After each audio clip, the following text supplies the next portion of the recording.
Sa darating na halalan, pipiliin ko mga matitino.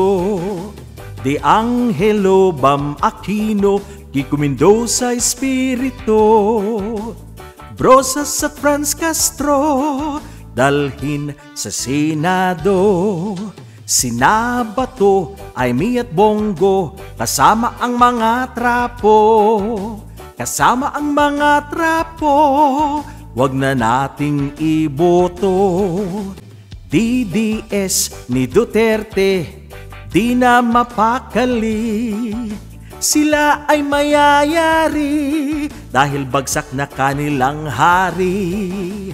Sa pagpili ng kandidato, maging matalino.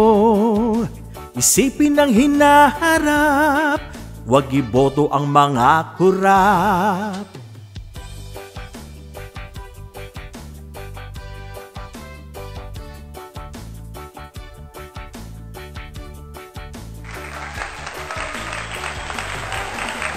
Isang magandang hapon mga kababayan, na tayo po'y nagbabalik para po sa isang talakayan na ang pinatutungkulan po nito ay si Senador Jinggoy Estrada.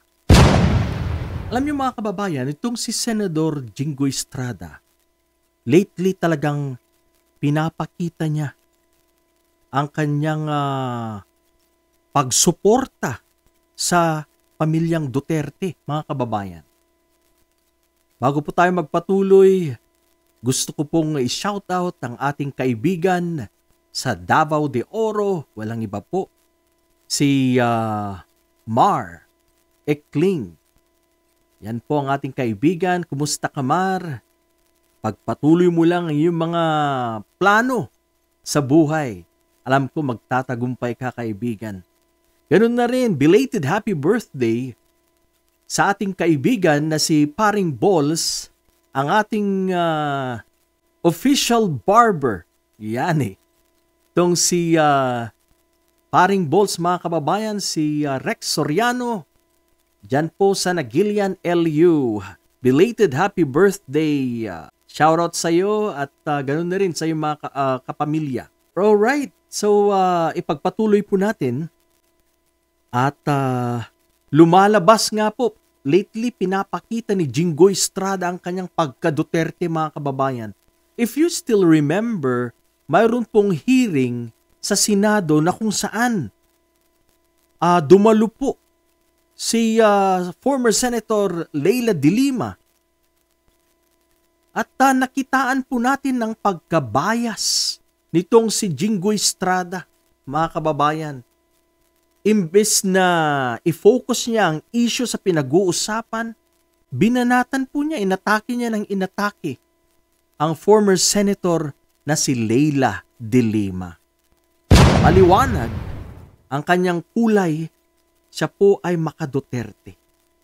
At lately nga po, pumapanig po ito kay Aimee Marcos na siya po ang nagsasagawa sa investigasyon sa pagkakaaresto ng dating Pangulong Digong Duterte. At kanila pong pinalalabas na illegal daw po ang pagkakaaresto ni Digong at sumasang-ayon itong si Jinggoy Estrada, mga kababayan. Kaya halatang halata na ito ay pumapabor kay Aimee Marcos sa mga Duterte. Iyan. Maliwanag po na DDS Senator itong si Jinggoy Estrada, hindi niya po yan may pagkakaila, mga kababayan. Ngayon, dahil po sa kanyang pakikialam at pakikisawsaw, maliwanag po na isa rin po itong nagsasabing illegal ang pagkakaaresto ni former President Digong. Abay, nakikisawsaw at pumapanig kay Senator Aimee Marcos, ang kapatid ng Pangulo. Nung unang hearing, andyan yan, nakikisawsaw, mga kababayan. Pero siguro nakita ng Malacanang na pakialamero, itong si Jinggoy Estrada mga kababayan, kaya binalikan po siya. At tayo po'y naniniwala na meron pong impluensya ang Malacanang dito, mga kababayan. Remember, dati po itong convicted mga kababayan, may kaso. Sila po yung mga pinakulong ni dating Pangulong Pinoy. Ito po yung mga tao, sila Juan Ponce Enrile, sila Bong Revilla, sila Jinggoy Estrada. Ito po yung mga na-involve po sa scam, sa pork barrel mga kababayan. Kaya po sila nakulong. At dahil sa pakikialam ni Jinggoy Estrada at para pong kumukontra ito ngayon sa administrasyong Marcos, ayan, binanatan tuloy. Sigurado po tayo dyan. Ito po ay isang haka-haka lang pero sigurado pong may banat ang Marcos admin sa kanya dahil po sa kanyang pakikisawsaw at pakikialam. Kaya yan, ano pong balita? Basahin po natin sa GMA News Online mga kababayan. Ito po ang balita.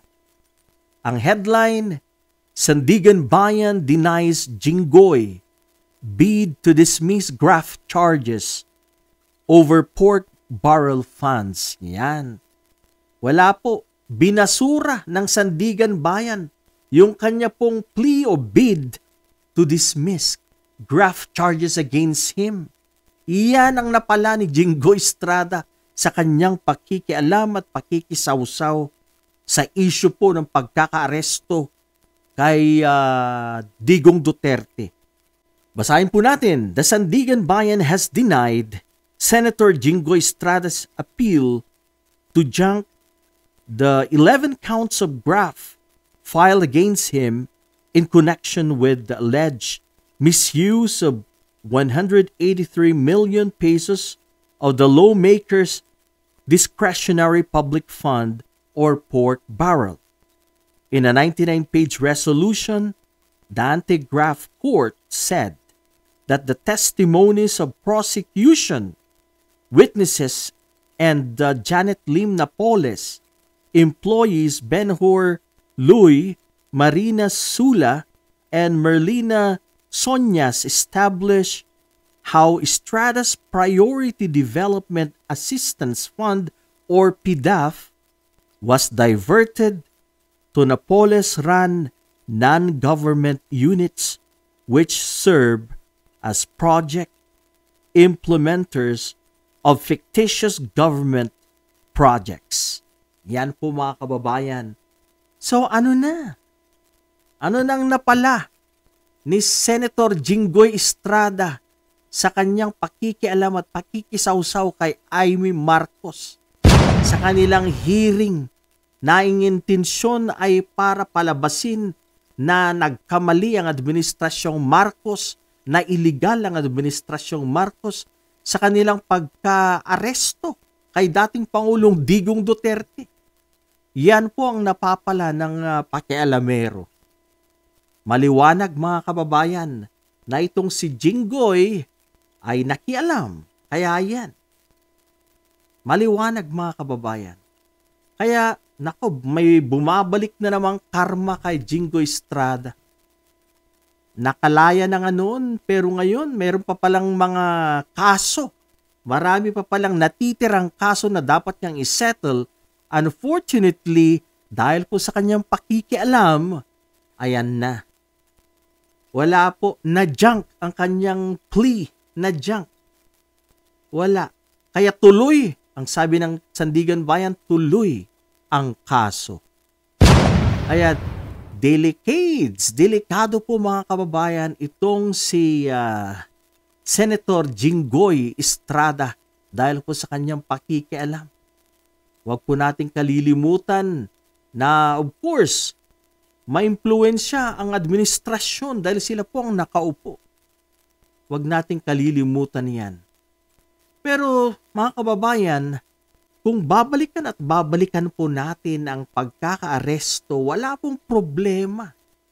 Kitang-kita po natin marami sa mga magagaling mga luminaries na mga abogado, kagaya po nila dating Associate Justice Carpio. Isa na po siya sa mga nagsasabi na walang problema. Walang nilabag na batas, mga kababayan. Kaya, sorry na lang kay Jinggoy Estrada kung mababalik po ito sa kulungan. Dahil tuloy po ang kaso laban sa kanya, marami po mga graft charges against him. Alright mga kababayan, ito lang po muna ngayon, tutukan po natin ito, sigurado. Aburido na naman dito si Jinggoy Estrada, kaya sa huling hearing, hindi na po ito nagpakita, hindi na po ito sumusuporta kay Amy Marcos dahil alam niya pong delikado po siya. He is in a hot water mga kababayan. Delikado po siya sa administrasyong Marcos. Posible po siyang sipain dito. Alright mga kababayan, ito lang po. Marami pong salamat sa inyong panunood. Sa mga hindi pa po nakakapag-subscribe dyan, please subscribe to my small channel, Manong Rayvan. Magandang hapon po sa lahat. Maraming salamat sa panunood.